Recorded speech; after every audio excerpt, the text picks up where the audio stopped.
আসসালামু আলাইকুম। আলহামদুলিল্লাহ গত কয়েকদিন টানা ধানের কাজ করার পর আমাদের প্রায় ৩ বিঘা জমিতে ধান লাগানোর কাজ আজকে শেষ হচ্ছে। যেহেতু আমাদের ধান লাগানোর কাজটা আজকে প্রায় শেষ, তাই আজকে সবাই আবদার করেছিল যে দুপুরে যেন গরুর গোশত দিয়ে আমাদেরকে খাওয়ানোর ব্যবস্থা করা হয়। আগে থেকেই সকালবেলা আমরা গরুর গোশত আনিয়ে রেখেছিলাম, যেহেতু দুপুরে আমাদের এটা রান্না করতে হবে। কিন্তু আমাদের যে জমিতে আমরা সর্বশেষ ধান লাগাচ্ছি, এখানে ধান লাগাতে লাগাতে অনেক বেশি সময় আমাদের লেগে যাচ্ছিল, কারণ এই জমিটা ধান লাগানোর উপযুক্ত জমি না। এই জমিতে প্রচুর পরিমাণে ঘাস রয়েছে। হয়তো আপনারা দেখতে পেয়েছেন যেদিন এই জমিটা আমরা চাষ দিয়েছিলাম, প্রচুর পরিমাণে ঘাস এখানে ছিল, ছাগল বাঁধা ছিল, ছাগল ওই ঘাসগুলি খাচ্ছিল।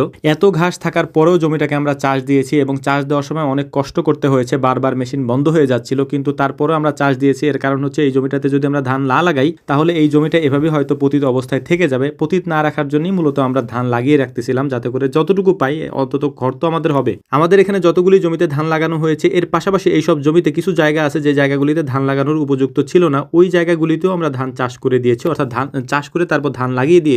কারণ জায়গা পতিত রেখে কি হবে, ওই জায়গায় ধান চাষ করে দিলে অল্প কিছু হলেও তো হবে, বিশেষ করে আমাদের খড় তো হবে। এর পাশাপাশি হচ্ছে এখন যেহেতু বৃষ্টির সিজন, তাই পানি দেওয়ার তেমন একটা চিন্তা ভাবনা আমাদেরকে করতে হবে না। মাঝে মাঝে বৃষ্টি হয়, ওই বৃষ্টির পানিতেই ধানের পানি হয়ে যায়। আলহামদুলিল্লাহ ধানের কাজগুলি শেষ করার পর বাড়িতে যাওয়ার পথে আমরা পাট দেখে যাচ্ছিলাম যে পাট কি হয়েছে কিনা, অর্থাৎ এই পাটকে আগামীকালকে বাছা যাবে কিনা এটা দেখার জন্য কিছু পাট আমরা উঠিয়ে তারপর দেখতেছিলাম ধুয়ে পরিষ্কার করে। আগামীকালকে হয়তো এটা উঠাতে হবে, যে কারণে এটাকে সুন্দর করে আমরা দেখে নিচ্ছিলাম। কাজ শেষ করে বাড়িতে আসতে আসতে আমাদের অনেক বেলা হয়ে যায়। বাড়িতে এসেই আমরা সুন্দর করে আমাদের রান্নাটা চড়িয়ে দিয়েছি, কারণ দ্রুত আমাদের এই কাজটা করতে হবে।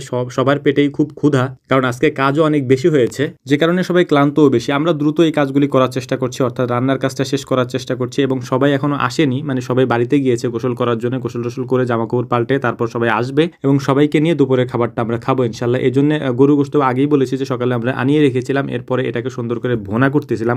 সবাই আমাকে বলে গিয়েছে গোশত রান্না করার সময় ঝোল যেন কম থাকে, এর পরিবর্তে আমাদেরকে ডালের ব্যবস্থা করে দিতে। তো আমরা সেটাই করার চেষ্টা করছিলাম। আলহামদুলিল্লাহ দেখতে দেখতে আমাদের রান্নাটাও প্রায় শেষের দিকে। আমরা রান্নাটা শেষ করে তারপর হচ্ছে যে খাবার পরিবেশন করার চেষ্টা করব। অনেকের হয়তো প্রশ্ন জাগতে পারে মনে যে এই রান্নাগুলি আমরা কেন করি, আমাদেরকে বাড়ি থেকে কি রান্না করে দেয় না। আমি আগেও বলেছি, হয়তো অনেকে জানেন যে আমাদের পরিবারের লোকজন কম। এর পাশাপাশি হচ্ছে যে এই রান্নাগুলি অনেক মানুষের হয়, যেহেতু আমরা 8-10 জন একসাথে খাওয়া দাওয়া করি, তাই অনেক মানুষের রান্না বাড়ি থেকে করতে গেলে একটু প্রেশার পড়ে যায়। যেহেতু আমাদের বাড়ির রান্নাও করতে হয়, এর পাশাপাশি যদি এই রান্নাগুলো আমরা বাড়ির মধ্যে চাপিয়ে দিই তাহলে একটু কষ্ট হয়ে যায়। যেহেতু আমরা রান্না করতে পারি আলহামদুলিল্লাহ, আমরা নিজেরাই রান্না করে নিজেরাই খাই আলহামদুলিল্লাহ। আর আমরা যেহেতু 8-10 জন মানুষ একসাথে থাকি, যে কারণে হচ্ছে এটা করতে আমাদের তেমন বেশি সময়েরও প্রয়োজন হয় না। অল্প সময়ের মধ্যে আমরা সবাই হাতে হাতে এই কাজগুলি করেও ফেলতে পারি। আমাদের মাংস রান্না শেষ হওয়ার পর কয়েকটা বেগুন ওরা ছিঁড়ে নিয়ে এসেছিল, ওই বেগুনগুলিকে আমরা হচ্ছে যে রান্না করা যে আগুন ছিল ওটার মধ্যে পুড়তে দিয়েছি এবং পোড়ার হয়ে গেলে এটাকে দেখতেছিলাম যে এটাকে ভর্তা করা যায় কিনা। তো দেখলাম যে আলহামদুলিল্লাহ ভালো মতো পুড়েছে কয়েকটা, এবং সেগুলোকে আমরা ভর্তা করার চেষ্টা করছিলাম। সবার পেটেই অনেক ক্ষুধা, কারণ আমরা অনেক বেলা করে কাজ থেকে এসেছি এবং আসার পরে এই কাজগুলি করতে একটু কষ্ট হয়, যে কারণে হচ্ছে যে মানে কেউ আর অপেক্ষা করে না, যার যার খাওয়া দাওয়া শেষে তাড়াতাড়ি শেষ করে ফেলে। তো যাই হোক, ভিডিও শেষে খুবই গুরুত্বপূর্ণ একটা তথ্য আপনাদেরকে দিয়ে দিই। তথ্যটি হচ্ছে আমরা কখনো কারোর সাথে মেসেজে কথা বলি না, অর্থাৎ বিসমিল্লাহ এগ্রোতে কখনো আপনি যদি মেসেজ দেন তাহলে আমাদেরকে পাবেন না। আমাদেরকে সরাসরি রাত 9টা থেকে 10টা কল দিতে পারবেন, কল দিয়ে আমাদের সাথে কথা বলতে পারবেন।